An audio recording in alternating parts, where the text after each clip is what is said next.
Welcome back to the Belligerent Beavs Podcast.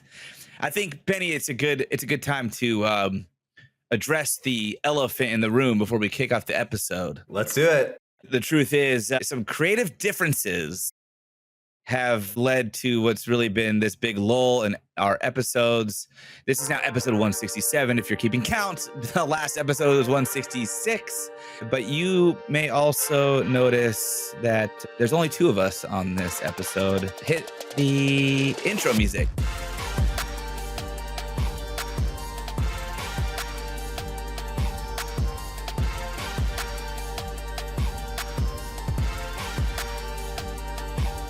Terry can't, because he's buried in JP's backyard right now, again. Yeah, he might as well be. Terry's buried in my backyard. I dug so far that I actually reached the other side, which surprisingly was Vietnam. And he fell right through, and he's now in Vietnam. He's escaped my wrath. He is, I don't know, doing something in Vietnam. I honestly don't know what he's doing in Vietnam. Terry is still on the podcast. Don't you worry. There's not that big of creative differences, and we're all still friends. But Terry is gone until at least another week. So yeah, I think he's gone 2 weeks. Yeah, we'll try to squeeze another episode before the end of the year. I think that there's really not a ton to cover right now, unless something major happens in the next week or two. Then we're already in the midst of the holiday season, which might already be happening now, really, if you like to celebrate early. I know there's many who had their Christmas decorations up before Thanksgiving. I mean, I had my Belligerent decorations up before then. Salute those people. You know what? I was out there for Halloween, and I was thinking, should I just put the Christmas lights up now? I'm already decorating. Dude. I don't have to turn them on, but they could be there. Yeah.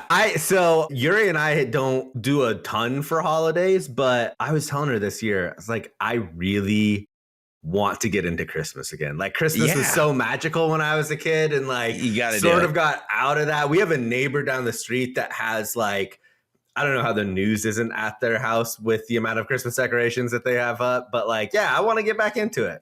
I have Christmas lights on order from Amazon right now. Oh, there you go. And you actually, what you need to do is, if you're going to get any Christmas lights, get them on a little smart timer, an outdoor smart timer. Mm-hmm. Then you can just on off, right? Like anytime you want. But also, I was on the hunt for, and this is a plug maybe, but I was on the hunt for a long time for like house trimming Christmas lights that were smart lights. And the reason why is my wife and I go back and forth every year. Are we going to go white lights? Are we going to go color lights? Are we going to go, green and red lights? I don't think we ever did green and red lights, but like, you get like the multicolor, or you get the all white, or you get the twinkly ones, or you get the icicles, whatever you want to do. But I was so sick of buying strands for every color or every style. Yeah. So I went and bought twinkly lights for the like exterior lights. Not, you can get bulbs for like the tree and, trims of things, but big bulbs that are LED, smart LED. They go white, they go blinky, they have different little like flowy animations, or you can make each one like a different like standard Christmas light color. So we have one strand of lights that we can adapt to whatever we want to do every single year. And if you get these lights up and you're like, we're doing this again next year and we're doing it bigger, go get those, because I promise you, like there's nothing better than being like, I just have to put this one strand up. I don't have to worry about anything else. And if I want to change them, if I'm a week into the Christmas season and I want to change the color of my lights, I can do it. If I want to change it for the night, I can do it. If the Beavs are playing in the national championship and you're bragging all the way, post Christmas through past New Year's, you could turn your lights orange, all of them, dude. For the next week. I had a girl at work that told me about these lights, because I was talking with her about like what kind I wanted to get. She was like, think about it. 4th of July, you could have red, white, and blue lights. Exactly. And for Halloween, you could have black and orange lights. And I was like, well, I don't think they have black lights that you can, but like, I get purple. Yeah. You could get, so orange lights. And she was just going on and on about it. I was like, that's not a terrible idea to have those and then have orange lights for like OSU game days. The orange lights just come on. Like, I love that. Yep. I found actually right before the Boise State game, I found it might have been the night before, the morning of, I can't recall, but I found my inflatable Benny, which I had like Oh, bought yeah. last year and I had it up for every weekend last year. This year, I couldn't find it. And I was digging through all the Christmas stuff and I found it. And I must have put it all away together, or my wife put it kind of all away together last year when the Yeah. season ended. And but I put it out for the Boise State game. And I was like, Mm. this is a good omen. Mm. It almost If was. Yeah, especially if you put it out at halftime or something. Well, it was out before the game, but I looked at it at halftime and I was like, I'm gonna deflate that thing. And then I left it up, and I'm glad I did. I actually even left it up the next day just to Okay. be like, I'm standing tall and proud. I don't Yeah. care. Yeah, I think so. I think that, and we can get into it more later, but like being at the Boise State game, I came away feeling good about that. I was proud to be wearing Oregon State stuff after that game. I thought they came to play. Boise State's a great team. Yeah. But yeah, I mean, I think that was I thought they played well. yeah, and we saw it against UNLV. If you watched that Mountain West championship game, like, Yeah. I mean, Boise State was far and away a better team than UNLV, and UNLV hung pretty well. I would say that we hung about on par, if not a little bit better than UNLV was able to do. Yeah. Like, we contained Genty a lot more than UNLV Mm-hmm. UNLV could have. Mm-hmm. And you look at that UNLV game, and it was coming out of the chaos of the injuries and the losing streak. And part of me was like, if we had that game, I think that we would have probably, as a team, felt a little more confident going in to Boise State. And who knows how that outcome would have played, especially right in the high of the Washington State essentially walk-off win, But Yeah. a lot of ifs from this season. A lot of I ifs. think there were more ifs for this season than, maybe this is a prediction, but more ifs from this season than there will be ifs in this offseason, if that makes sense. Yeah. There were definitely more ifs last offseason than there will be ifs this offseason. But yeah, no, I buy that. Like, I feel like the dust is settling to a certain extent. Does it feel like that to you? It does. Well, it feels like it's settling earlier. Yeah. And maybe not earlier for a lot of teams. I think maybe some teams who had a lot of growth and have maybe had not as successful seasons as they wanted to, like we did, but also have a lot of money in the coffers and maybe aren't worried about schools poaching their players. I feel like we're sitting at a point right now where there's comfort, and we have a lot of those questions that I was worried about maybe have already settled. Like, the dust has settled on it. But we can maybe talk about that, because I sent it to our group chat. I do wonder about some of it, but I hear you. Yeah, I agree with that wholeheartedly. We'll see when, spring ball, fall ball, everything comes around, who's, still sticking around. But I guess before then, Benny, it has been 3 weeks, I think. Yeah. How was your Thanksgiving? How was your Friday after Thanksgiving? Yeah, so Thanksgiving was great. I was on a plane to Boise. Nice. Ended up meeting up with Terry out there. The Friday after Thanksgiving was so great because I didn't have to work Black Friday, because it was my first Black Friday working at Amazon in like 6 years. Right. So that was great. And then, I got to the Oregon State game in Boise. It was super cold. How was it when the sunshine came out? Because even on TV, it looked cold and like either like stagnant air or low hanging fog. I think it was maybe from the smoke pregame, but that first like quarter was like it was just that like cold. Yes, it was like that cold, foggy weather when we first showed up. It did clear, but we just weren't in the sun until maybe like the middle of the fourth quarter. It was cold, but like we came prepared, so it wasn't miserable or anything. Since Boise State's going to be in our conference, and people probably will go out to Boise to see a game, I will say, like, drink as much as you can before the game because the concession lines are atrocious. Not trying to flex here, but I feel like I have been to a fair amount of away games, and this was the worst concession situation that I've ever experienced. Well, okay, explain it for anyone who's never been to Albertson Stadium. Yeah, so it's a cool venue. It's definitely it's not the shiny jewel that Reeser is. It's a little bit beat up, but in a really good way. And they have, I would say, like probably what you would expect for their sort of tailgate situation. Lots of people get there really early. The stadium does only hold, I think, like between 30 and 1,000. So there's not a ton of people out there, but it's still a great atmosphere. Like Boise also really gets behind this team as a city. And I think this year's probably a bit of an anomaly compared to others, but like the whole city was behind this team, and Boise's like not super small. So it was pretty cool. That's cool. Yeah.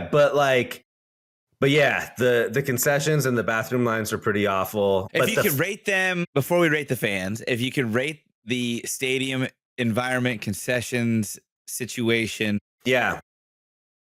bathroom situation, let's go one by one, I guess. Let's go. Okay. Stadium environment, 10 being new West Side, 1 being old West Side. Actually, one being old East Side. Yeah.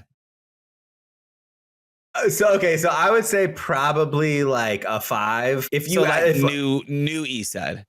Yeah, maybe a 4 then. Yeah, so I mean it's like built on metal stilts, it feels like, but well, that's like the new East Side in a way. Yeah, except new East Side's more like built on steel bars. That's true. Whereas it felt like you were just walking on like, what were they like connect? I forget what they're called, but like they're like the Lincoln Logs, but metal almost. Yeah. Yeah, like connects, I think. No, not connects. No, I know you're talking about. Oh my God, why am I bailing on? Okay, my God. Metal Lincoln Logs. What is that? But they're just like these like little like a Richter set. Yes, a Richter set. Yes. Yeah. That is what that stadium felt like. Is like you were walking on a giant Richter set.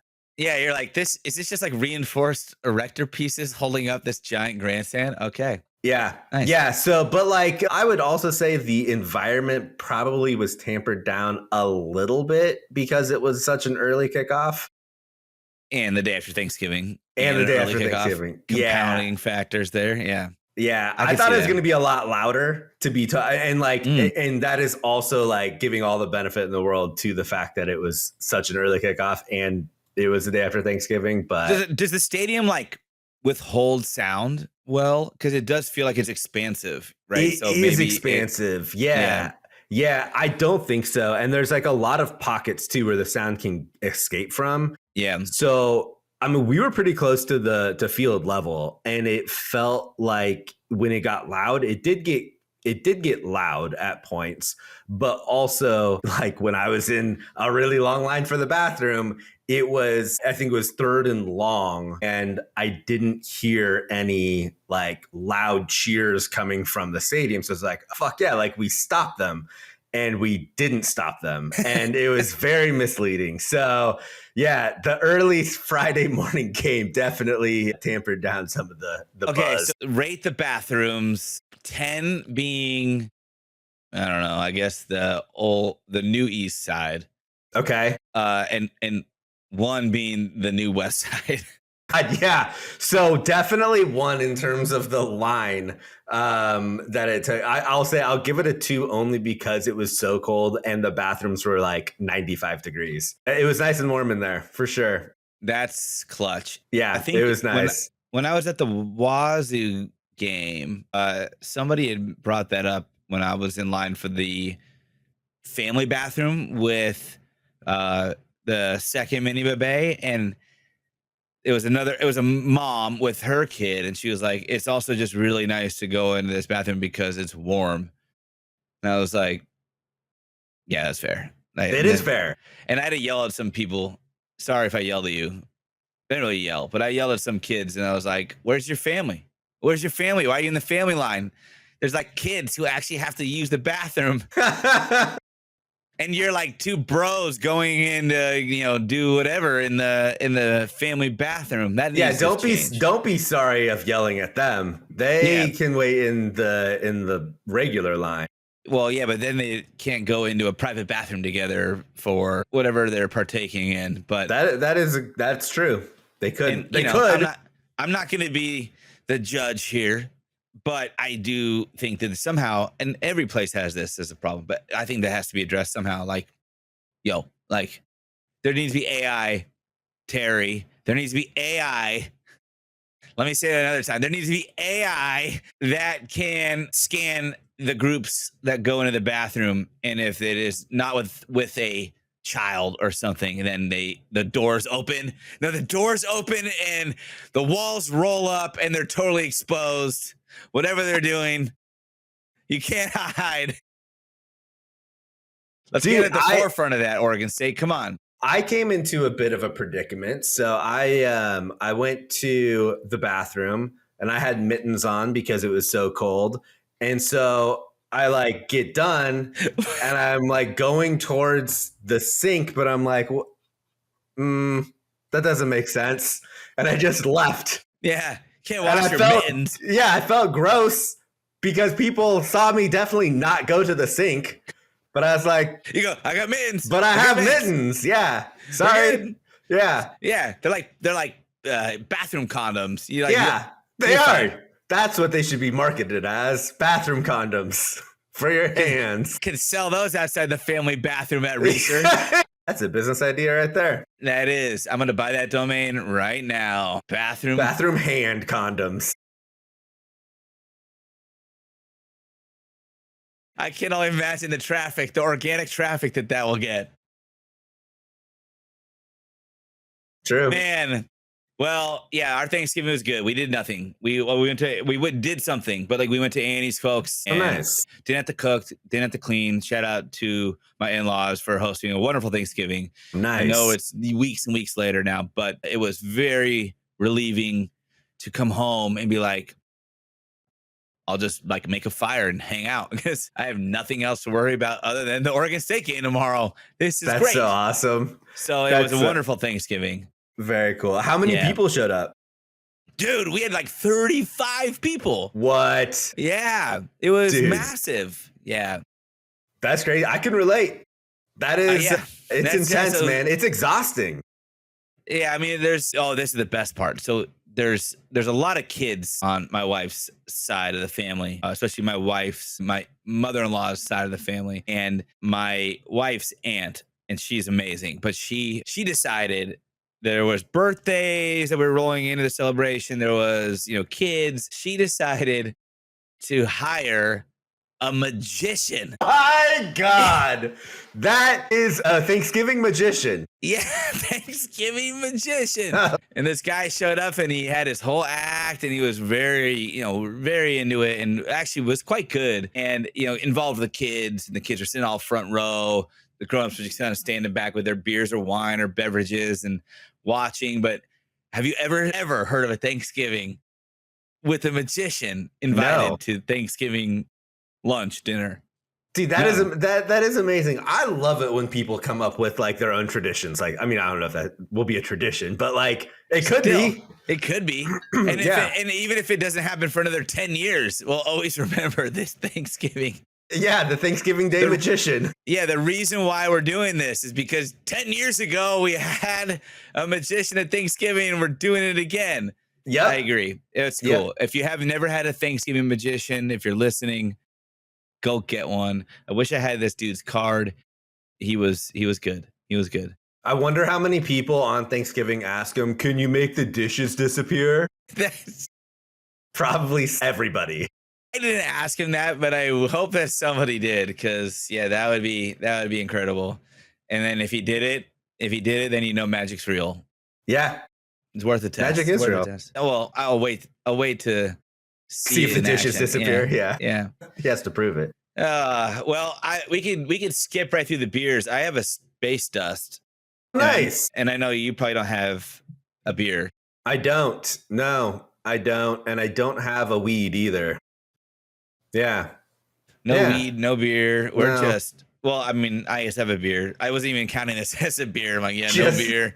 It's your go-to, right? Yeah. It's Well, Space Dust. it's my backup go-to. It was my go-to. Yeah, Starburst and Space Dust. I'm just like an astronaut with my beer. Yeah. No, a Stardust Space. Wait, what was that one called? Stardust Space Burst. Oh my gosh. No, this is a Space Dust, but my other one's a Starburst. But look, it's throwing up Space Dust. The hop is. There's a little happy, friendly hop. Look at it. It's like boop, boop, boop, boop, boop. Is there it's not Space Dust. There's another one brewed by a company out in either Indiana or Chicago. It's like, oh God, it's on the tip of my tongue. It's not Space Dust. It's my brother-in-law's favorite beer, and he always talks about it. And it's I know I've talked about it with you, and you're like, oh yeah, that one. It's like it's not Three Smiths. It's something Floyd's. Three Floyds? Yeah. Floyd. No. Is it Three Floyds? What is it? I know what you're talking about. Yeah, Three Floyds. Three Floyds. But what is the beer? I thought it was Space something. Zombie Dust. Zombie Dust. Yeah, Zombie Dust. Space threw me off. Yeah. So Three Floyds, Zombie Dust. I've never had it, but I've heard it's really good. I have not had the Zombie Dust, but I've had a Three Floyds. Have but you? I had that subscription. We were getting a lot of stuff in the Midwest and back east. Tavor. Remember Tavor? I was using Tavor. I was getting like beers mailed to me every month. Yeah. But that's long gone because it was clear they were partnered with like 10 breweries and it was just like all their same beers. So it was they can't get my diversity that way. So I'm going to go back to what I like with Space Dust. Yeah. Starburst.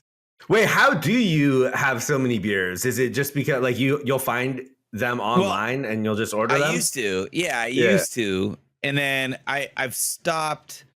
I stopped about not a year ago, maybe like 9 months ago. Mm-hmm. Just because again, it was like I have some still in my fridge where I'm like, I don't really want to drink that thing. Like I don't even know what it is. Like it's not even like a common beer.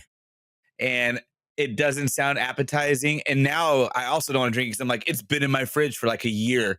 Yeah. Is it even still good? Yeah. It hasn't even been in my golf bag for 11 years. I was going to say, yeah. If you've done that, you have taken the fear out of trying any old beer in your fridge. I know. But like there's something about Bud Light where you're like, hey, yeah, this is going to outlive the roaches. Like the cockroaches are going to die before this Bud Light goes bad. Right. Water can't go bad. Yeah, exactly. Especially in an aluminum can. Yeah. Okay. So you don't get them online. You just find them at like your local stores. I just go to, there's a beer spa on 42nd and Prescott. It's all right. Okay. It's a lot of IPAs, but they have a good selection. And then New Seasons, as much as they are annoying with their price raising, and shout out to the workers at New Seasons that were on strike. Good for you. Get your money's worth. Yeah. Hell yeah. But yeah, their prices are kind of intense, but they do have a good selection too. Okay. A very good local selection on top of that. So I go into either one whenever I need something new. Nice. I do need some Christmas beers soon. I need some really heavy ales where I can just end up on the couch with my kids jumping on my belly and laughing, ho, ho, ho. Dude, when we were in Boise, I had some sours that were actually pretty good. Yeah, there's a guava. What was it? A guava passion fruit or something sour. I think that's what it was. But that was like a blend. So good. Yeah, Boise reminded me a lot of Bend, Oregon. I've heard that. Good beer culture out there for sure. I don't drink a lot, but when I go to away days, I do drink a lot. Well, and then when it's like 30 degrees, yeah. Yeah. Fuck yeah. Yeah. Yeah. I vaped and drank. I vaped so much in Boise. Nice. Yeah, it was super nice. You did not stand out from the crowd at all because I feel like Boise is a very vape-heavy city. Yeah, I had a vape and a Monster, and I basically could have gotten my citizen card right then and there. Someone rolled up with like a monster truck with Monster stickers on the side. They're like, hey, is this your Fox car? Racing. Yeah, I accidentally took it because I thought it was mine. But I realized when I looked at the vape, there was no vape there where mine is, and I see you have a vape. Therefore, this might be your monster truck with monster stickers and Fox Racing stickers. Do you listen to the Joe Rogan podcast too? Dude, no joke. We got picked up our fucking Uber to so we went to the game, go back to the hotel to like freshen up, warm up. And then we take an Uber up to this neighborhood. It was called Hyde Park. It was recommended by several of the fans that we were next to. And the Uber pulls up and it's a fucking Cybertruck with a huge American flag that is strapped to it that's just waving behind it. And like, dude, I can only imagine Terry's face. Oh my God. He was like, can you drop us around the corner? And then can you just drive this into the lake somewhere, please? Yeah. Oh my God. It was unbelievable. It's like, there's no way, like, how, I mean, not that people that drive Ubers don't have money. That's not what I'm trying to say. But like, if you have a Cybertruck, like, I feel like Ubers is sort of a side hustle. Tesla does a lot of, Uber and Tesla, I think, are partnered for leases. If it's like a lease for rideshare, but I don't know if that applies to the Cybertruck. Well, yeah, I don't know. This guy was driving. Maybe they're just trying to make payments on their Cybertruck. Maybe. Or repairs. Honestly, like, not super. It should have been bigger in there. I felt like it was. It's all slunched in the back. You're like, yeah, it was a little slunched. Yeah. And anyways, slithered in the back together. Very, very laying Boise. Down in the back bed of the truck bed with it rolled over you, just like in like a coffin. You're like, are they gonna kill us? Yeah, this is part of the Doge program. You're not efficient.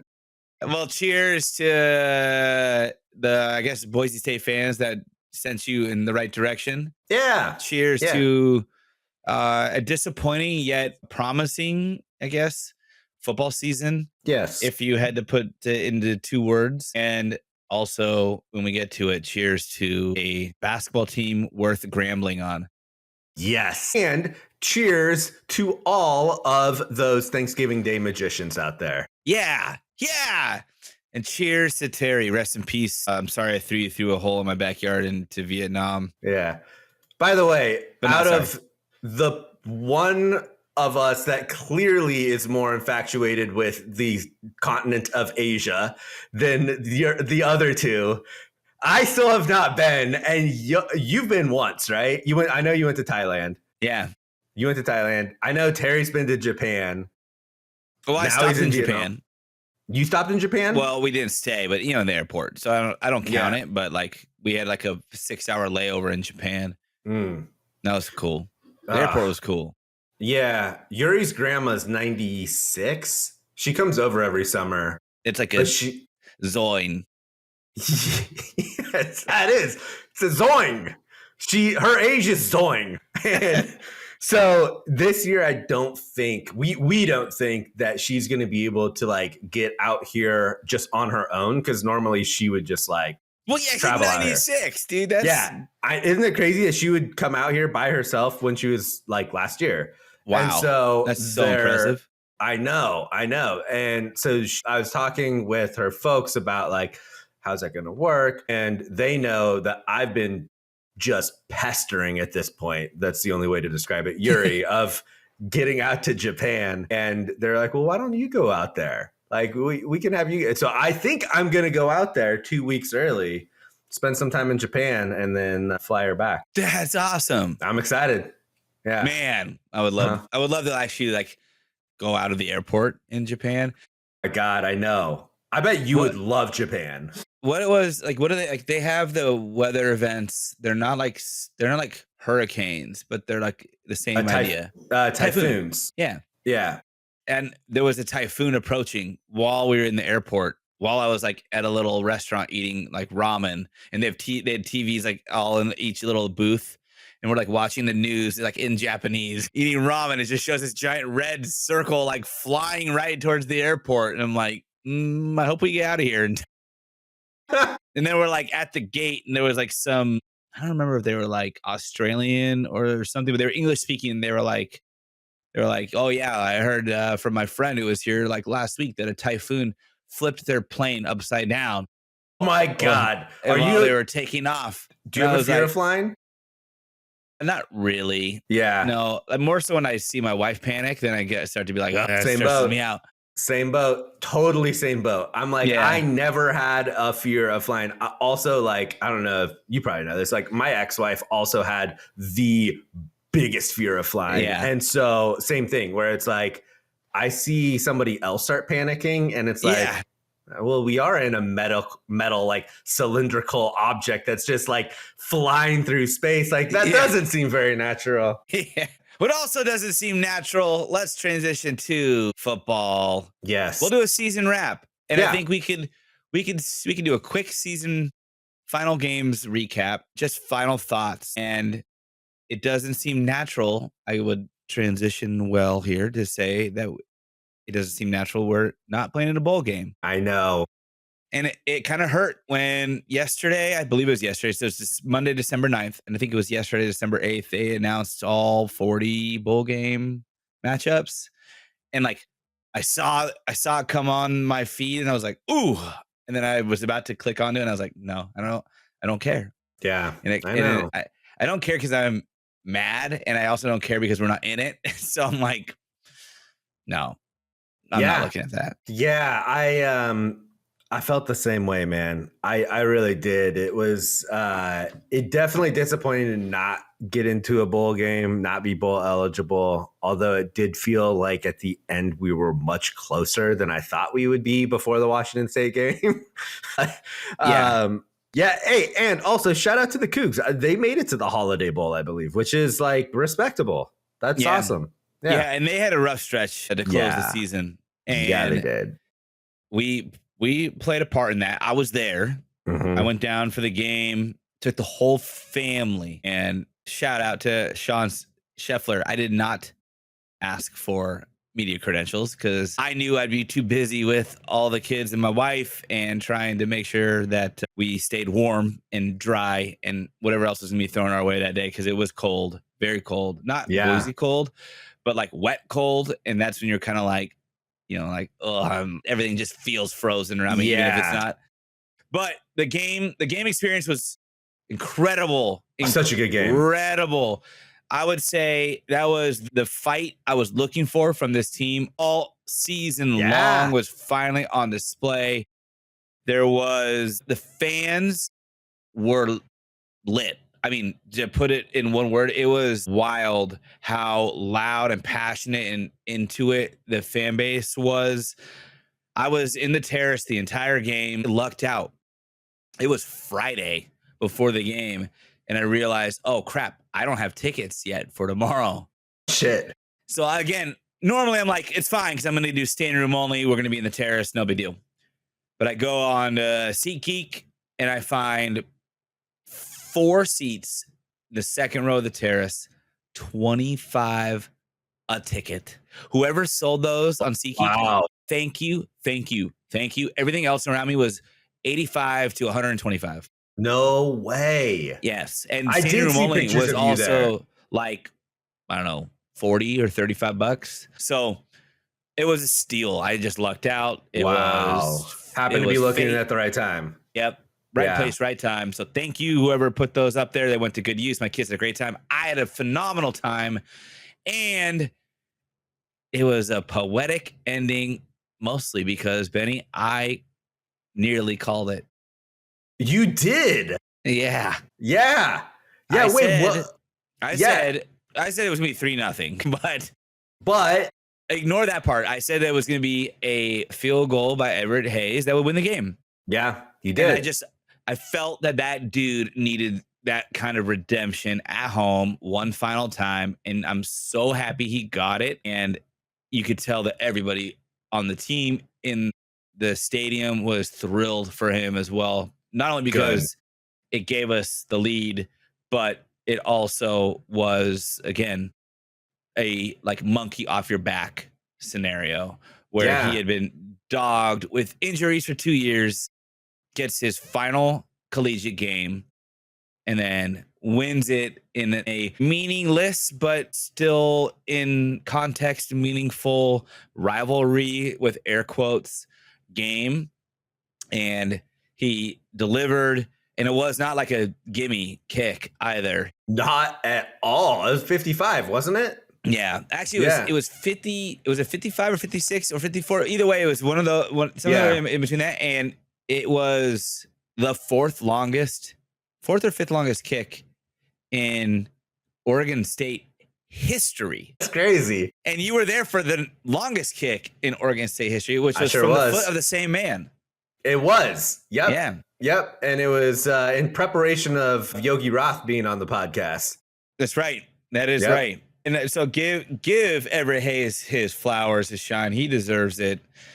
I thought that as a kicker, for how long he has been kicking for us, like there's not a lot of guys who've had that longevity. I know he had a little bit of a lull with the injuries, and there was someone who we won't talk about that is a weirdly intense kicker that wears the wrong colors now, who kind of took his place in the interim while he was injured,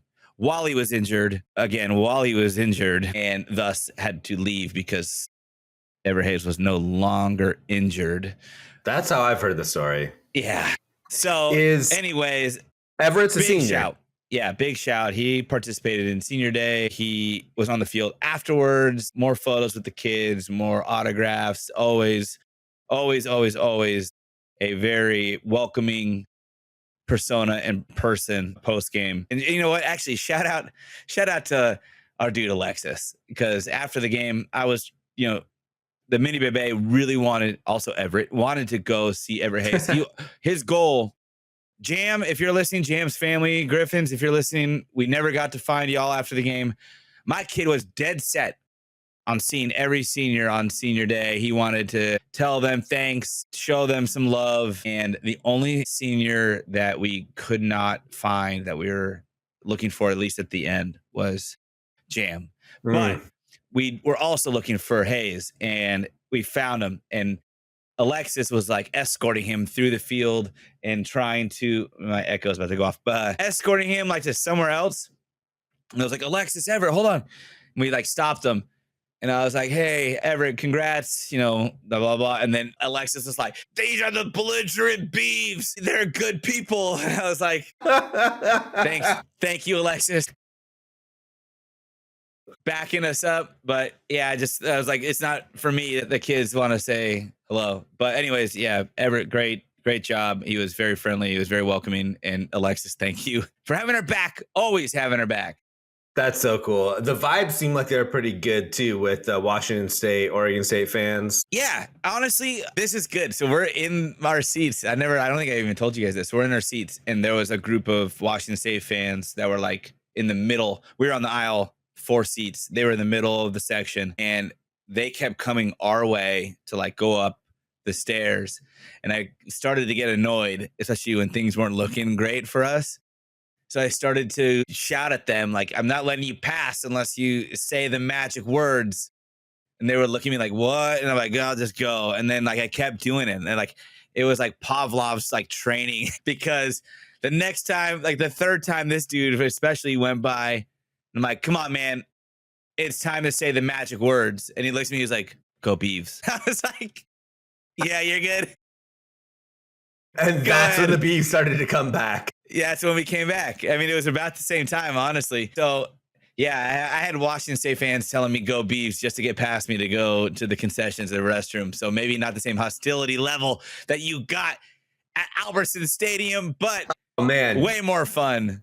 I will tell you, I went into that game in Boise expecting the worst. I have heard nothing great about Boise State fans and a lot of stuff about Boise State fans. And I will say, like, whatever section that we sat in was they buffed the trend of whatever I heard. And I think that's probably because they jumped on us early, and it took us like until the second quarter to get a first down. And when we got a first down, Terry and I were just like, and acted as if we scored a touchdown. And I think people like that. There was a guy that was in a full-blown Jason outfit with just an Ashton Genty jersey over it that stayed in character. He did not say anything. Next to you? No, he was right in front of me. Didn't say anything the entire game. which did he just turn around with like a knife and like look at you? Without a knife, he did turn around and would just look at me, and then would like, so he'd start like clapping, and so like he was showing emotion, so he wasn't super psycho, but he was psycho enough to where he didn't say anything. I like so this props guy. to that guy. Then there is another guy who went to, let me get this straight. He went to Idaho, University of Idaho for undergrad, who is Boise State's rival, or were Boise State's rival. Then he went to Arizona State for grad school, but he lives in Boise, so he's a Boise State fan. But he was talking shit about how Arizona State should be ranked in front of Boise State, and somehow got everyone to hate him because he was giving us the most shit about Boise State beating us. So we were like, kind of like, oh, come on, dude. And everyone around him was like, fuck Arizona State, fuck the Big 12. So that was fun. Yeah, it was a good group. I think that Oregon State fans should be excited for this budding rivalry with both Washington State and Boise State. I think Washington State is going to be besties. I do think that will Dicker. I don't know why Dicker tried why he tried to say that. I don't get it. I think it's going to be an awkward rivalry for a long time where people will be, well, think Oregon State, where there's the fans who go, oh, I will root for both teams. And, like they say all like, it's only when they play each other I pick a side. Yeah. Right. And then even when it's like when one team wins the game, the other one goes, well,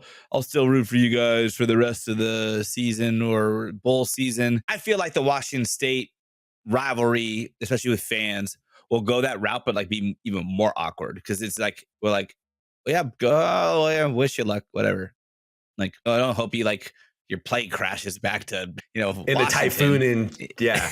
But it doesn't get flipped over in the Japanese airport. But I also like, I'm wanting to like kick your ass, Yeah. And so I think it'll be an awkward one. I think it'll be a good one. I don't think it'll be like one that we've felt before as fans. I think a new budding rivalry has to happen if it's going to feel in the same vein as Oregon. And I don't know if anything will ever touch that. Honestly, it's like not even close. But in that same, like, I just hate those guys kind of vein. Like, I don't think we'll ever hate Washington State. We'll want to. We might try to. And then we might revert back. Or we might feel bad for them. Or they might feel bad for us and we feel like, oh, that's fine. You guys can feel bad for us. Like, we appreciate it. Right? Like, I hate when Oregon fans feel bad for us. Yeah. I hate it. I never feel bad for them. And I don't think that rivalry aesthetic can happen with Washington State. Could it happen with Boise State? 100%. It could. 100%. I was thinking the same thing because I was like, I think Washington State, I don't know, because here's the other thing with Washington State, right? Like, all it takes is one really fucking ugly game where there's personal fouls and like fans getting into it. Like, that's all it will take. But it got that chippy against Wazoo too. Did it? Yeah. And it didn't get chippy with Boise State, but I think that Boise State, like, we went through hell and back with Washington State, and I think that there's something that's created with that. What that turns out to be, I don't know. Right now, it seems like we're really close with them. Yeah. And I hope it stays that way because I really like Washington State fans. I think we do have a lot in common.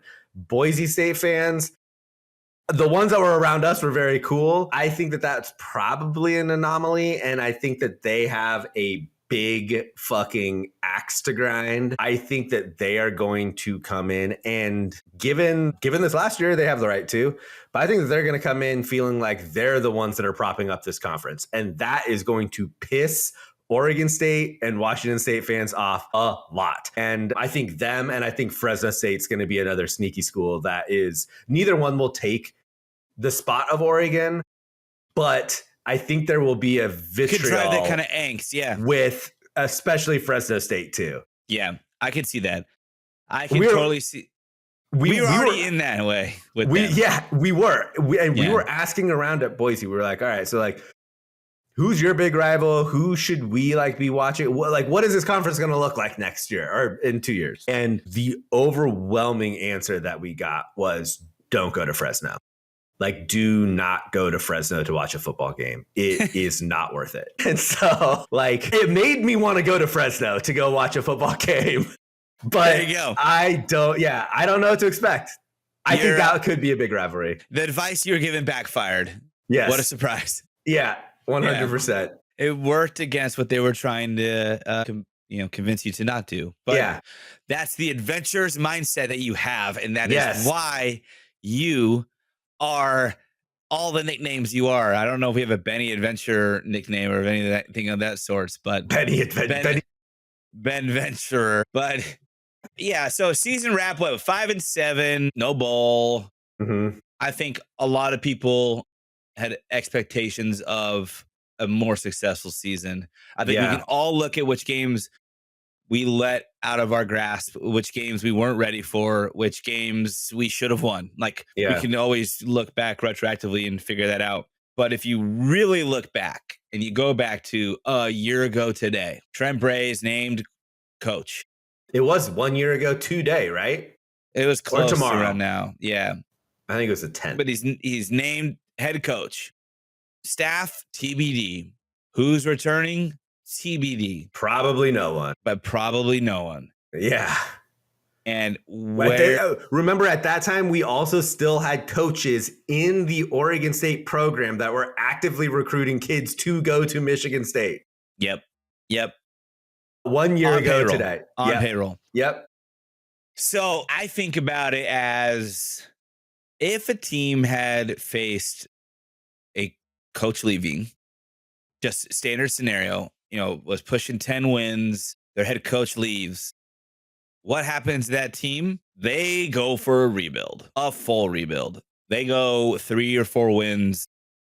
They might be lucky to get 5. I think maybe we were lucky to get 5, honestly, looking back. But being lucky to get 5 and closing the season on an even note, I guess is the best way to put it. Again, a win against a team we wanted to beat at home, a loss against a team that many people thought would be a tough game on the road. I'll take that.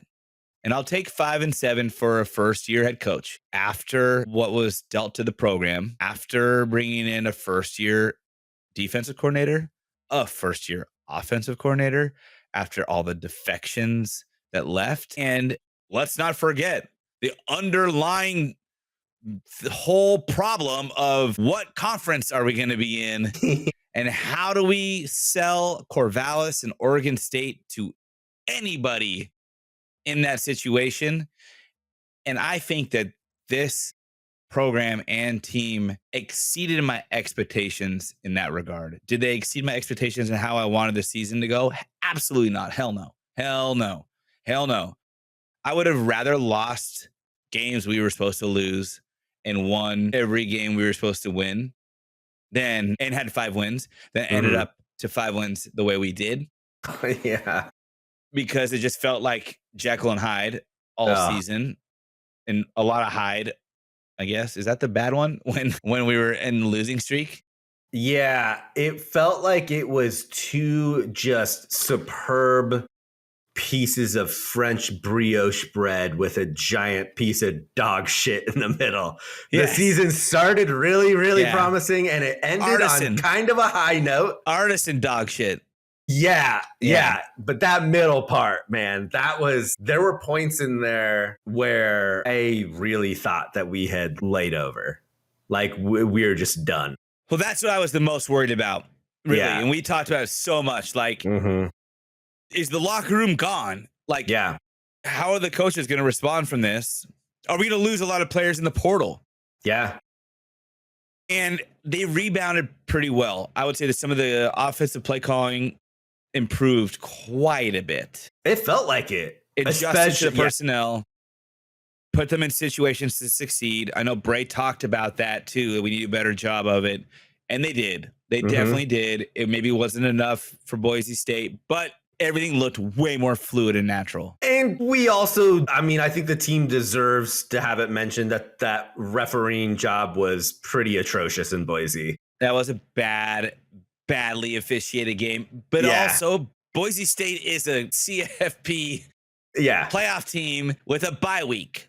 So number 3 and a potential Heisman winner / Heisman finalist. So Yeah. what are you going to do? I mean, really, what are you going to do? Is that really a game somebody went into the season and goes, we're winning that one? Is that a game that somebody went into 4 games in the season and says, we're winning that one? For sure. I don't think so. I don't think anyone really, truly looked at it on paper and could really, truly feel that way. I wanted to.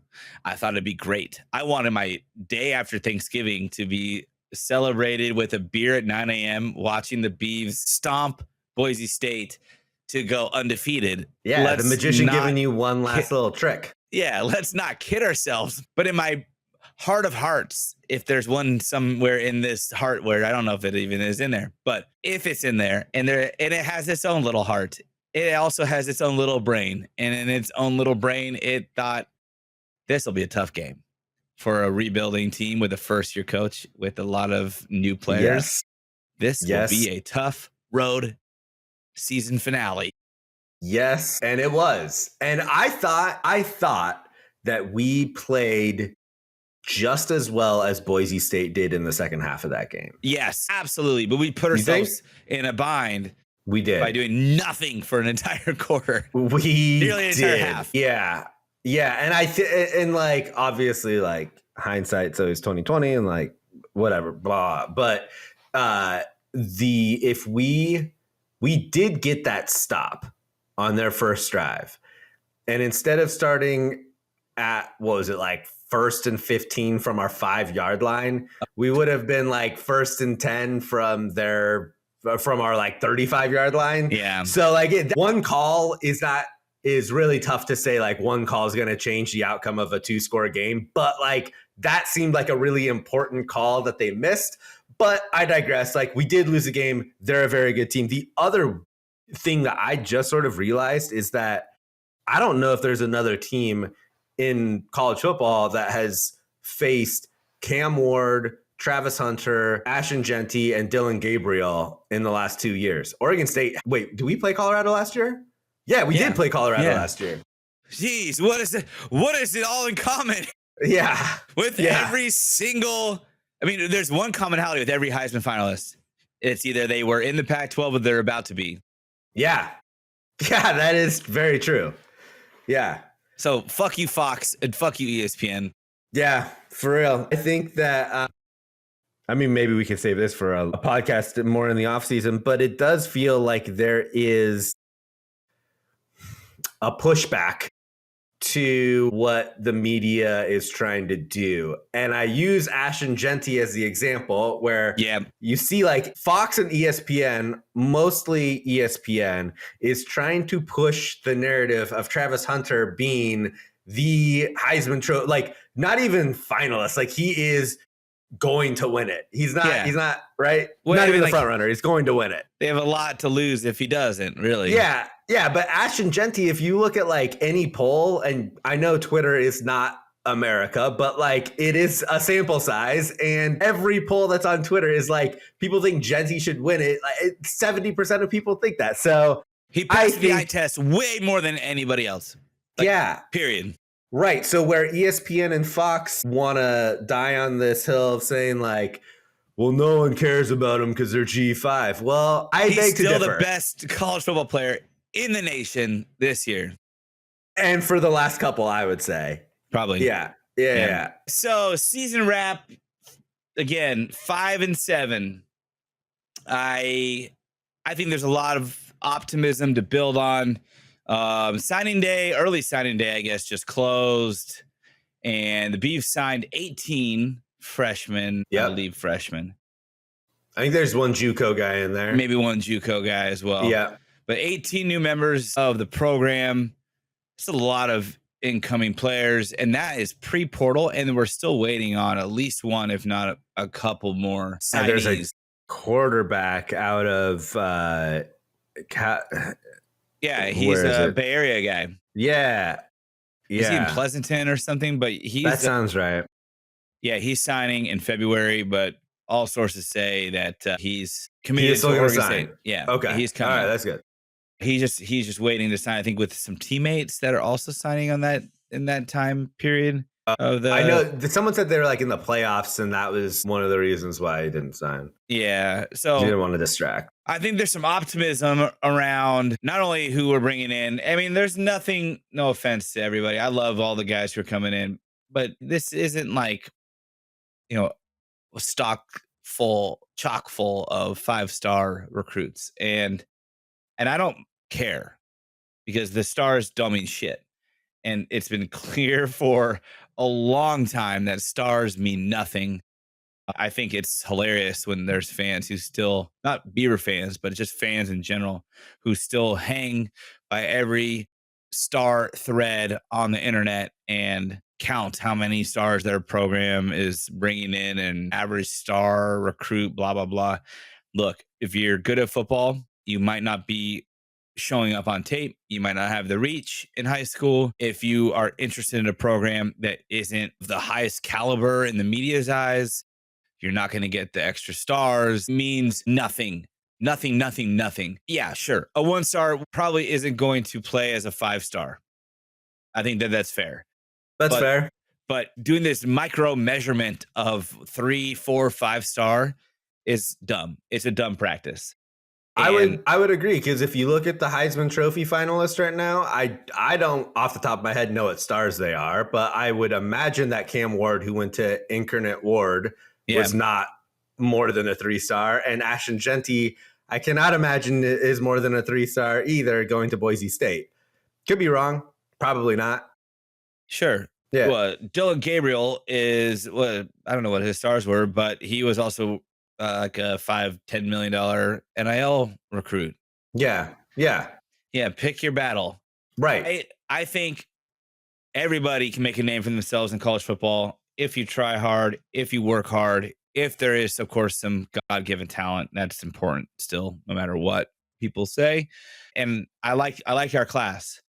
What I also like, though, Benny, is the people announcing that they're going to the portal. It almost feels expected. It almost feels like they were just told, for the most part, they were told, hey, your role isn't going to be the same next year.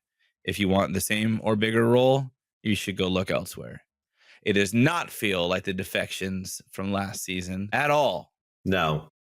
And if anything, those being retained feels very important. There were some surprises. The team is building. Yeah, there were some surprises. Right, where last year you were like, I mean, I just didn't know what to expect last year, to be honest, because it was like transfer portal in the way that it is now was still like really new. Last year may have been the first big year where transfer portal was like what it actually is now. Yeah. And we had we were in the position that we were in last year. So I just didn't know what to expect. And then all of a sudden, like everyone, there was like a day last year where it was like everyone just announced. And you're like, what is happening right now? Right? Like everyone's just like Silas was leaving, Aiden left, Tanner Miller left, like everyone left the same day. And you're like, what is happening? And I do think that there was this buildup with the Beaver fam of you almost were like protecting yourself from them. I know I was, right? Yeah. It's like I'm looking at him like, of course, Darius Clemens had this fucking fantastic breakout game against Boise, and we get to see what he is going to be next year playing for somebody else. And then he comes back and you're like, holy shit. And then Trent Walker and now he's coming back too. And then they release a picture of themselves that's very cute sitting next to each other. And you're like, this is amazing. And then Jeremy Noga announces today that he's coming back. And Bari's coming back. Like all these people who I almost was like, Bari's gone for sure. Like Darius Clemens is gone for sure. Like all these guys who could potentially be very good next year. Like there's no way they're coming back. And like everyone seems to be coming back. Everyone that has made an announcement for the most part. And I don't want to disparage or like put down people who are transferring, but like most of the people who you're like, I want them to come back next year are coming back. Yeah. And I also think that, well, they're announcing that they're back and that those who are leaving, again, I think the writing was on the wall for almost all of them. And if you, especially like, I want to give Giovanni McCoy and the McCoy family a shout out because they have Yes. one embraced their time in Corvallis, and we embraced Vonnie as well. And I wish him the best of luck. You know, the jump like that he made this year is not easy. And I think that early on he showed what he's capable of, but I think he needed a bit of a trial run. And I want to be surprised if he can be successful, at like a G5 or even other power school. Honestly, I don't think he is not talented. And so I think his transfer is because look, we're looking at the future. Maybe Jabari, when he informed that he was coming back to the program, they were like, hey, if he's back, right now he's the front runner. It doesn't put you in a good situation, especially given how it played out through the year where, you kind of lost the reins as the starter. And then especially by the end when Ben was starting. So we want you to go and pursue something that might work better for you. And I'm glad he got that trial run and got the experience in Corvallis. He showed those flashes of brilliance. He showed why he's been highly touted as a quarterback and has a skill set to be a very successful quarterback. And then his family and him embraced Corvallis and the fans and the program so well. I think that deserves a lot of kudos. So I wish him well, and I hope he's very, very successful where he ends up. But I don't think coming into a situation where it was a first-time offensive coordinator with a very new coaching staff was probably the best situation. Can't blame him for taking his opportunity while he had. Not at all. Yeah. And I think it's just, hey, I hope you use this as gaining experience, trial run, whatever, however you want to take from it, and then go package that to be even better somewhere else. I'm not offended. I'm not worried about it, and I think that I'm not surprised. And I would have been more surprised if he stuck around because I would have wished that he did leave, not for a selfish reason, but for his reasons, because I feel like the team now needs stability beyond one more year. Yeah. Which is even kind of why Benny G is still to this point, as far as I know, not announced either direction. I wouldn't be surprised if he came back and took a role as like a captain, like backup. Sort of like what Ryan Gunderson was his last year.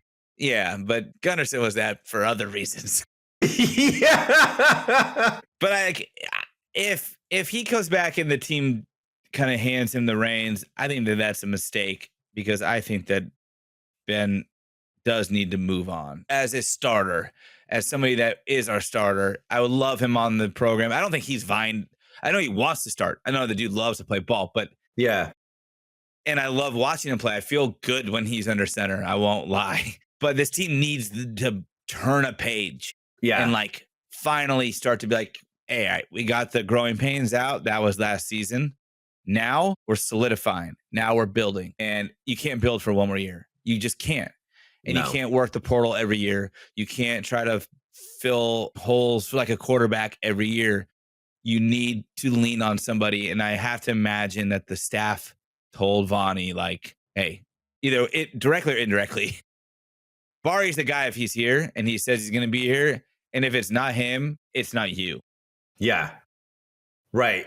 And I think, it is interesting to see sort of how the transfer portal works with a normal team, because that was anything but us last year. Mm-hmm. And I think that the transfer portal, like now you see everyone's like, oh, the transfer portal is terrible. And it is terrible. Like I wish that it was back terrible to what fan it used experience. To be. Yeah, terrible fan experience. But I think we got such a baptism by fire last year that it is not going to seem bad for the next couple of years for us, just because like you're not going to lose. Top it. Yeah, you're not going to lose your best 10 players. Yeah, to the transfer portal. But it will be interesting to see who they go out and get. It'll be interesting to see how much money they have to go out and get people, because if this is what the damn collective wants to do, which I would agree with, is you find the players that work for whatever situations that don't work, like when you have 3 quarterbacks that still at the end of the season, we didn't seem to have an understanding of who the starter was. You probably aren't going to go out there and pay all 3 of them again. But like Darius Clemens worked. And so they paid him like, right. And so like, I like that you keep who you can. And they might not have very much NIL money to go out and get new players with, but I like the makeup of this team. And I like what at least I perceive as a good culture with the team, which I was very, very much on the fence about after that San Jose State game. But here's after what that I see Air Force too. game. Real quick to interject, because you said something that brings me kind of to my point in a way, is the collective damnation has clearly rewarded the players who are staying. Will they stay? There's nothing binding them to stay. That is true. But there was, first, shout out Kyle and shout out PM. Keep doing your great work to support all of our programs. There was a very unique undercurrent of all those posts that went out over X amount of days in less than a week. And it was smart. I will say it was smart. That was an NIL opportunity. Hey, you staying? If you're staying, post it. Post it and we'll pay you. I have to imagine that was how that played out. But it also, one, is a great strategic way to vet. If this is how it happened, it's a great way to vet who's staying. Who do you prepare for? What money do you have left on the table because somebody walked away from it? Whether it's a yes or a no, or iffy in between, you can start categorizing what you got, what you don't, and what you have to spend. However, I also am on the same, this kind of ties in what you're saying. I don't think we have enough money to go out and buy whoever we want, because Kyle brought this up to us in a conversation. The point of damnation is to retain the players who we have developed across all sports. Mm-hmm. Keep them at Oregon State, reward them for the things they've done using their name, image, and likeness for Oregon State's brand success. If we don't go play the portal with here's some cash, come to us play, and then instead it's we'll reward you with posting your returning play, I am fine with that. Totally. So long as our coaches are recruiting people and building them into something. We wondered what Bray and Co. sold to some of the recruits last year. We wondered what was sold, if that would keep them this year. One, something was sold to them that we definitely did not accomplish this year. Yeah, that's for sure. And they're staying. Yeah. And now you rinse and repeat, and you use the collective not as the lure, but as the stopgap. Mm-hmm. And if that is the play, that is smart business. That is the right way to do it, because everyone's throwing exuberant cash up front and not knowing what goods they're going to get in return, what kind of production they're going to get, what kind of interest they're going to get, what kind of commitment they're going to get. Yeah. But if you can get people to buy in first and then tell them, if you're still here, I know this is how Kyle has operated the collective of, when they hit this threshold, that's when the NIL, collective money gets paid out to them. If they hit this point in the year or whatever, like post portal window closing, whatever, then they get paid out. But if they're rewarding them even for things like proactively galvanizing the fan base, helping them to feed information to the coaching staff to say, here's who's in, here's who's not. Yep. I think it was a smart move. And if they didn't do that, dude, Pete, Kyle, hire me, because this is one of my ideas of many. But it was a fun week. It was so different than the same time frame last year, where it was just one Band-Aid rip after the other, and we knew it was coming. It was like there was a point there where I just I couldn't even look at Oregon State news. Yeah. It was so bad. And I think the other thing is I had gotten into this mindset of almost culture doesn't even matter because it's just the almighty dollar that's speaking. But I don't necessarily think that's true, because yes, is a player going to leave if they're being offered $500,000 somewhere else if Oregon State's only going to pay them $100,000? Like, yeah, that clearly. Maybe. They'd be crazy. But Benny, I know 500,000, 100,000 is not close, but like as an equivalent. But if you were comfortable, happy at where you're at, had a good friend circle, felt established, enjoyed your surroundings, liked your coaches, and somebody offered you double what you were getting, would you take a 25% increase to be retained versus a 100% increase to uproot your entire life? That's exactly what I'm saying, is that like the almighty dollar does speak, but there is an extent to it, right? Because we were already like clearly nowhere about as far away from Reeser as you could get in terms of being on the football team. But like, you know, these players live the same lives, right? Like they have their friends, they have people who they're getting super close with, you know, they have girlfriends that are on campus. And so they're having to think about all of that too, right? Like with Bari, one of the reasons that he said to Oregon State was because it's closer to family. And he was at, you know, Missouri. He's from Tacoma. Shout out Tacoma. Yeah. And Tacoma Ben. And so there are elements outside of the dollar that go into all of this. And I do think that if you can build a culture and give people a reason to want to stay, then if someone does come, and you said, like, if someone offers them double, yeah, that might be enticing to take. And yeah, maybe at the end of the day, they do take it. But you have to give them a reason to think about it and to come back and say, hey, look, like, I don't need that full extra 100,000, but could we meet somewhere in the middle, right? And if those conversations are happening, that's very good for Oregon State. And I have a feeling, maybe this is wishful thinking, but based on all the people that they've retained, it feels like the people have a reason to want to stay other than just the money. Yeah. And I'm sure the money is the cherry on top. Yeah. But we're also not we're not paying guys millions of dollars. If you don't, I mean, Trent Bray talked about this directly, saying that there are teams already contacting everyone who starts for us. I did not hear that. That's not surprising, but yeah.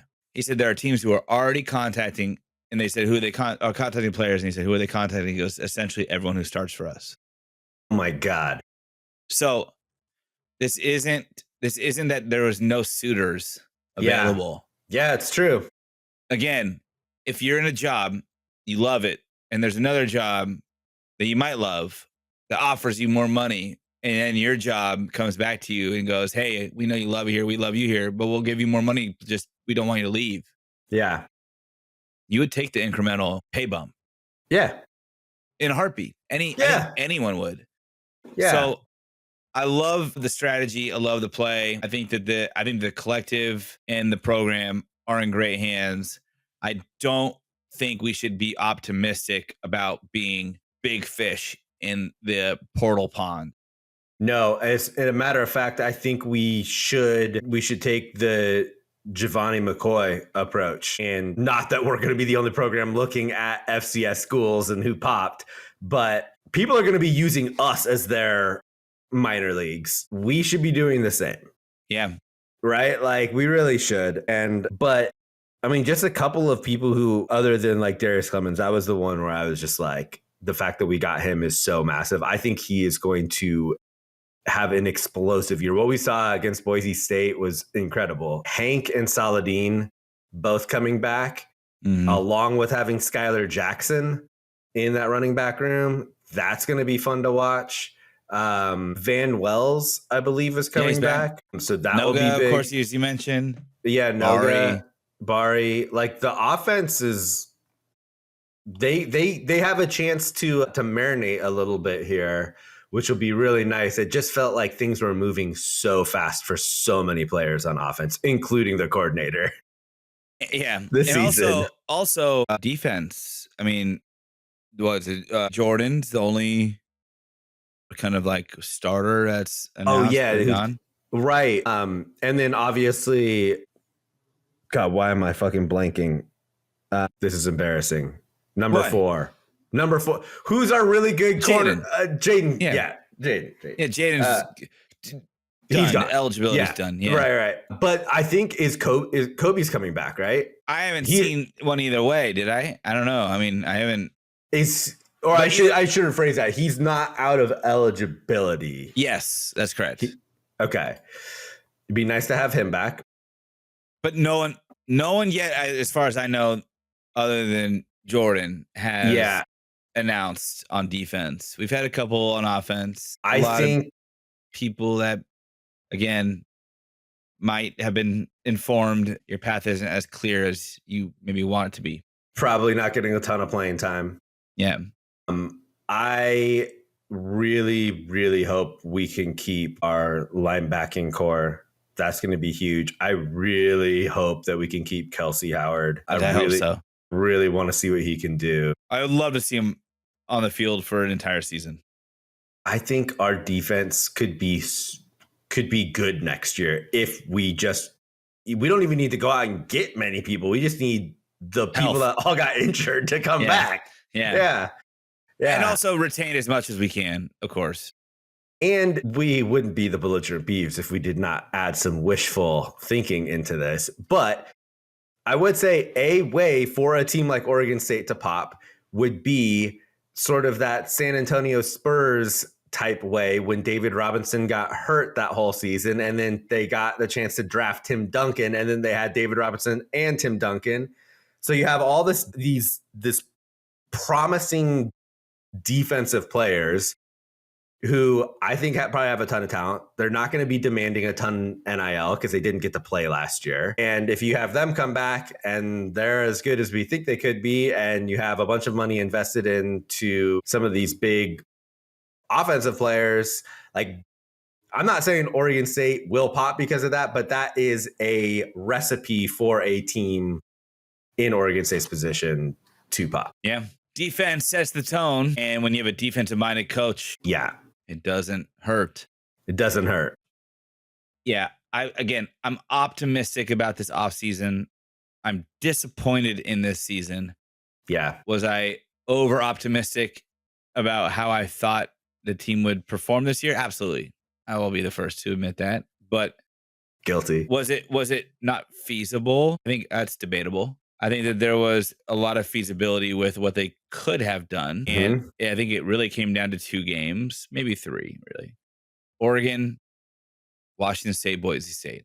You win those 3 games, you could have gone undefeated. Yeah, for sure. Every other game was 100% winnable. Yeah.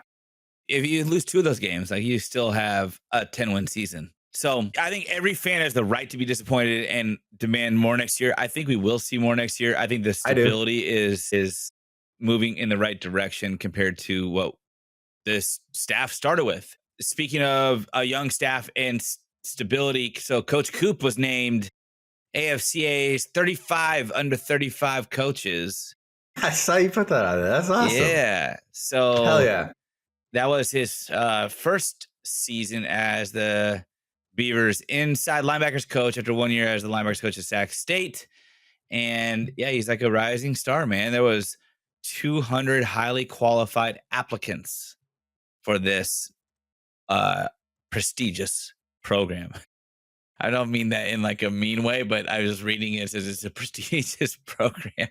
Wait, and it might applicants be. for Oregon State's position there were 200 highly qualified applicants that I guess were either submitted for or submitted themselves for this 35 under 35 Coaches Leadership Institute Award, whatever. Okay. And yeah, Coach Coop got on the list. You love to see man. It. You love to see it. Yeah. I think, honestly, you go into someone's living room, they don't know what the hell the award means, but it's a factual award. They could go Google and see, oh yeah, he was in line when he says, I got this award.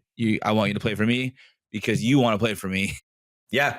Well, and guess what? Our head coach, you heard of him, Trent Bray, he also played this position at this school. So you'll be having a lot of one-on-ones with him too. Like, yeah. How does this make you feel, Benny? Awesome. The applicants for the class, though, had to be born after January 1st, 1989.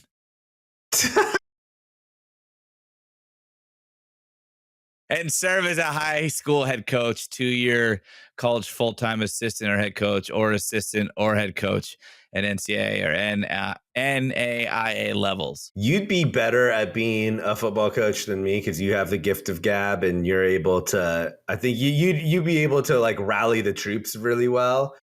Being a football coach is one of like, that would be such a scary job to walk into.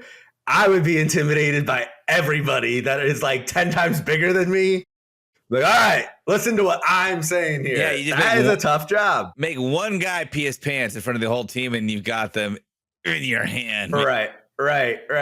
But yeah, man. Just got to find 89. The Benny Weehages in the locker room to make them pee their pants when you shout at them. Right. You. I recognize your time. You. Yeah. I know you better than you know you.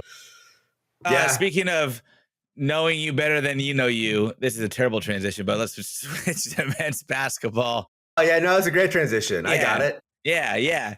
Because I know it's still early in the year. The year is young. I think that the team is still as exciting as they have been since we've last spoken about them. Hell yes. I think that Oregon game was so fucking exciting and it was infuriating at the same time.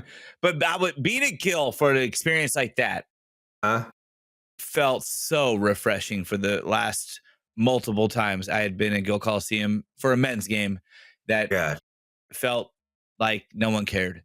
Everyone cared. It was so exciting. We had our chance. I take away from that of we had our chance, but we should have had earlier. I don't like to think we were within one shot of beating Oregon. We should have won that game. That was an inexperienced expose. Like Oregon figured out how to control the game, to control the areas of the game that they needed to make sure that we couldn't take advantage anymore. And after halftime, the adjustments that they made were by far bigger than the ones we made. And it showed in the final score, but we are still undefeated against the spread. That is something. And that is a very something. There's more telling stuff to this though, JP, right? Because who's the only other school? The only other school, at least as of, I believe yesterday is Sunday, December 8th. The only other school that is undefeated against the spread in men's college basketball this year is Grambling. And I remember, did we not talk about, are they Grambling State? Are they Grambling? Didn't they change that? Either way, Grambling. No, they're Grambling State. That was Nichols. Yeah, but the Grambling is Grambling State, but they also go by Grambling. So Grambling State, Grambling is the only other school that you can gramble on and come out ahead because they are also undefeated against the spread this year. And you just can't win if you don't gramble. So that's true. Get out there and gramble your dollars on Oregon State because it seems like a good bet. Yeah. Bet. Not even bet. Gramble the mortgage on Oregon State. Gramble your mortgage. Do we play Grambling in anything this year? Because I feel like this could be fun.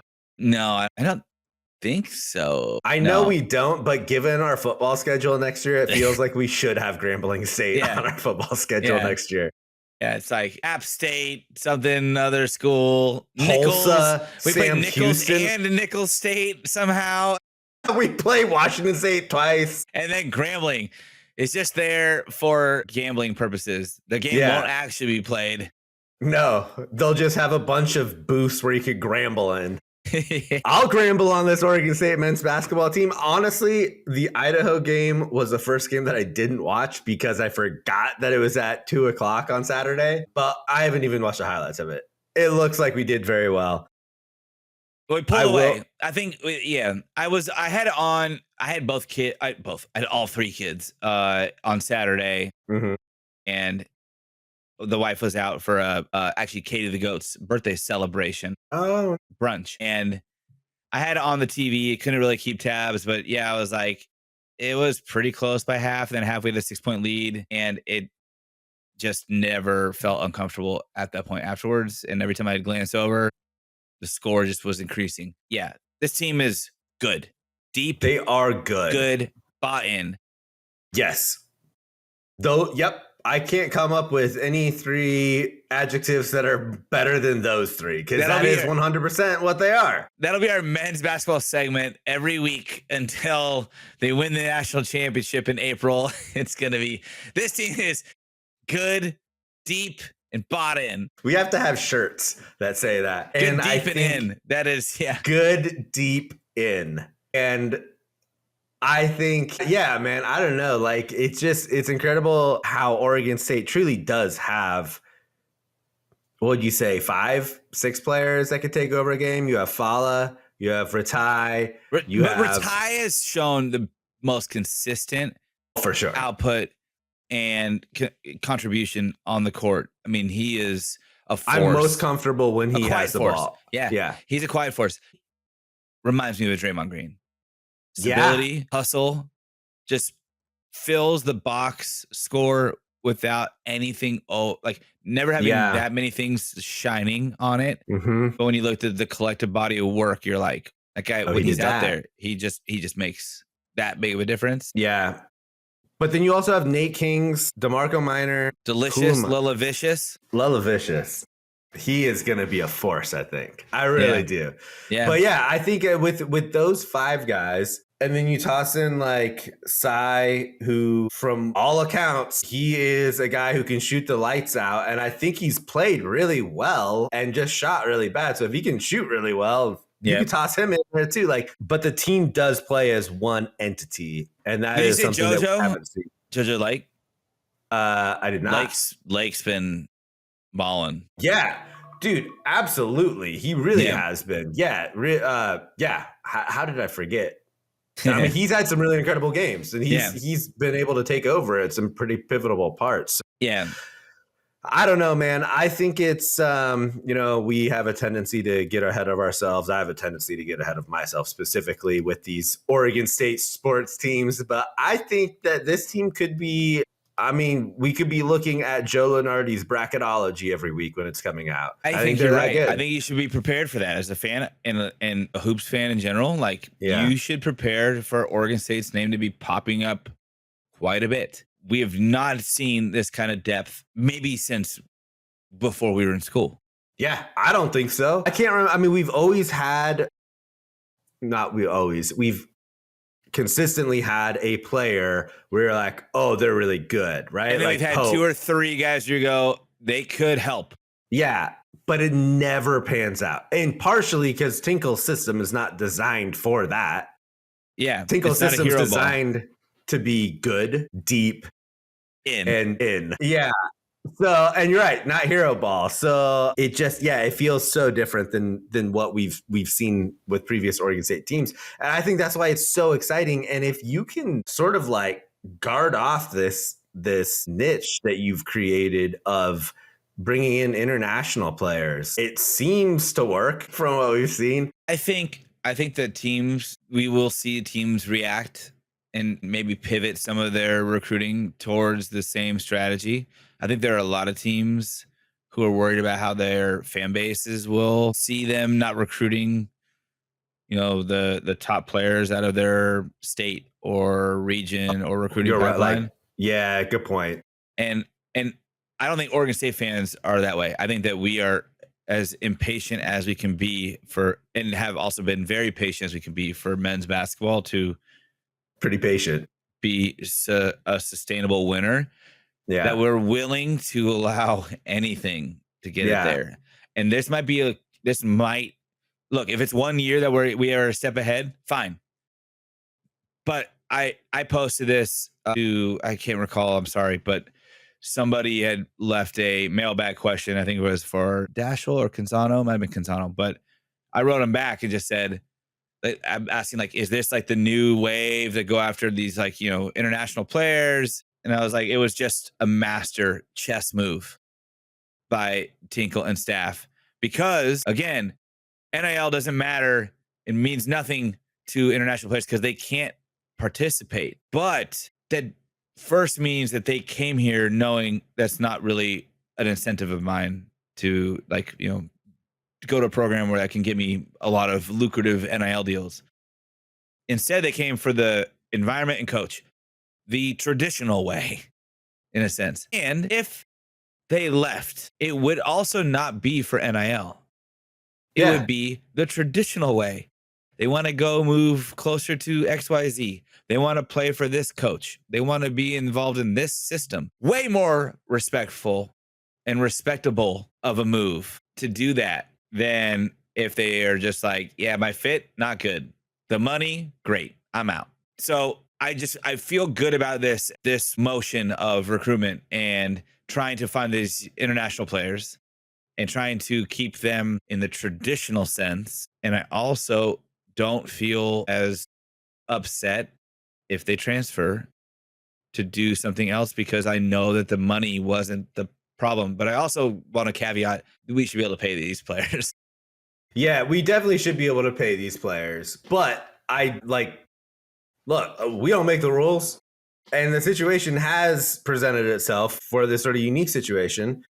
And I could see a school like Kentucky, for example, right? I think that's probably one of the schools where they probably want to see their state recruited pretty heavily. But you might have an international player or two that you throw on that roster to allow you to give the other players more NIL money, right? And I could see that happening.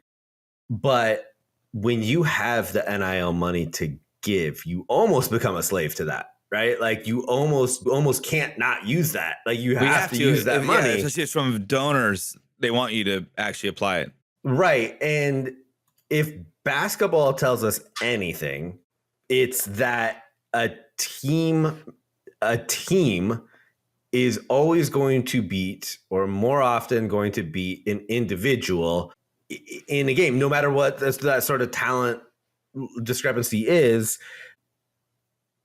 I mean, look, we talked about it before, but look at like the Olympics. Like Argentina was coming out of nowhere and beating us, and we were struggling with teams like the Croatia or Serbia. But these teams that have had players that have played together and played the team mentality were beating the best basketball players in the world. And so if Oregon State can create this unique culture of being an international powerhouse and playing more of an international game, they really can compete with some of these bigger schools. If they have players playing together for 3 and 4 years, like that will be unheard of in college basketball.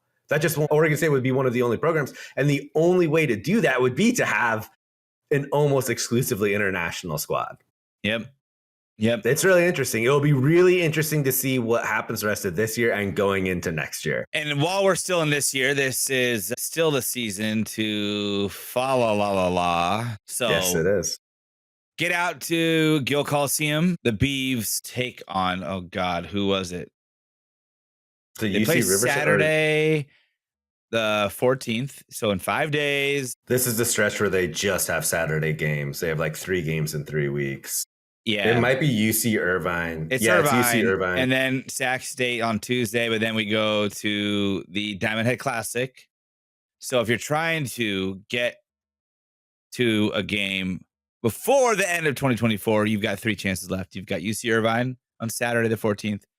You've got Sac State on Tuesday evening at 7 p.m. And then you've got UP, the eve of New Year's Eve, December 30th. New Year's Eve. And that's a 6:30 start on Monday, December 30th. And then looking backwards on December 17th, that Tuesday against Sac State at 7 p.m.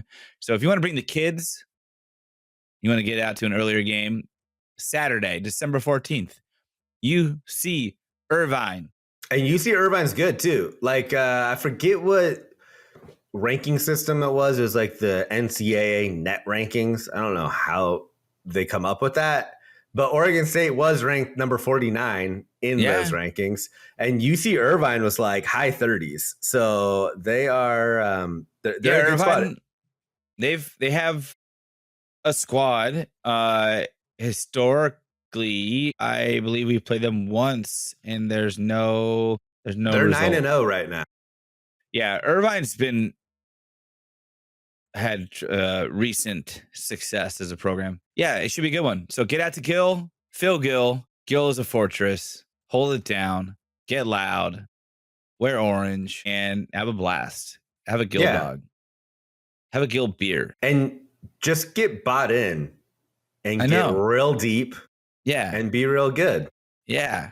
Yeah. Bought in real deep. Real good. It's only a matter of time before Gill just starts getting filled to the rafters. Like it feels like that, right? A Gill explosion. A Gill explosion. Oh, can't wait. I think you're right. I think we're close. I think we're actually a lot closer than most people anticipated we would be when it comes to like the fan interest at the beginning of the season. Yeah. It's always tough in December. Yeah. Yeah. But this is good reason. This team is good, deep, and in. And in. They're so in. They're so in. All right, let's wrap this up. We're a little bit long-winded. Shocker.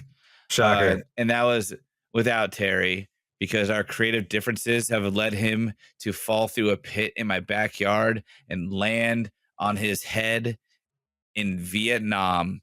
He has no idea what time it is. He doesn't even know really where he is. He fell through a hole which felt like for eternity and singed his eyebrows while he passed the molten core of Earth. I had hoped that would end his existence. It did not. And now he walks on his hands in Vietnam. He'll maybe find his way back through this hole soon, as long as I don't cover it in my backyard.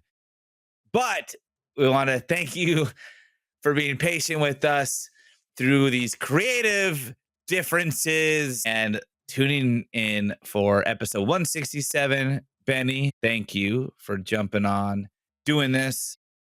It was fun to see you again. I missed you. I miss you too, man. I missed you. Terry, I missed you. I'll just say it. When someone's in Vietnam and there's a little hole that you can speak to them through, if you whisper it, it actually echoes louder and gets to them. So it just is screaming at Terry right now. I say this is episode 167. We will maybe be back next week. I think that's still TBD. We're trying to figure out the end of year schedule with things kind of happening, but also not happening with the holidays. Yeah. In the meantime, we're on TikTok, Belligerent Beavs, YouTube, Belligerent Beavs, Instagram, Belligerent Beavs, Blue Sky. We are belligerentbeavs.gobeavs.app if you're looking for our full handle. We're still on X, Belligerent Beavs, because we remember our password there. We're on Facebook, Belligerent Beavs, and I think we're on Mastodon too. So in case people pivot again, we're on Mastodon. We are already there. We've been there for probably a year and a half, but we might have one post. Oh, Blue Sky was fake. Threads. I thought Blue Sky was fake until like 5 weeks ago. Yeah. Well, we've been on Blue Sky since last December. We're OGs. We are the OGs. Yeah. You are Tacoma Ben. You are Boise Ben. Oh, yeah. If you wanted to plant a flag and tell them all that we're coming. Yeah. We'll be there. Be ready to hate us, Boise. Yeah. And just tell them you're Boise Ben, and they'll go, why? And you go, because I put a flag here, damn it. And then I'll yell at Fresno people saying I'm Boise Ben, and they'll be really confused, but also really mad because they're Fresno people. No, you would call yourself Bensno. Bensno. I'm Bensno Snake. That's Bensno Snake. Bensno Snake. And Benny L 1986 on Blue Sky, X, Instagram. I'm at the Trill J on X. I think just jp.gobeavs.app on Blue Sky, and then I think you're right. At JB Bertram on Instagram. Terry is via Terry. You can find him. I don't know, some other websites. Maybe. Yeah, I think he's also on Blue Sky. HarryPottersUnite.com. Terry Potters. Terry Potters is his name on Terry Potters Unite. All right. And then I guess just remember that you can't spell chop 'em without a hope. Hope everybody had a great Thanksgiving and has maybe a great holiday season ahead. If not, if we don't talk to you before then, then I'll leave you with one phrase, and that is chop 'em. Chop 'em! Chop 'em. Beavs back, baby! And let Terry out of your basement or backyard or wherever he's at.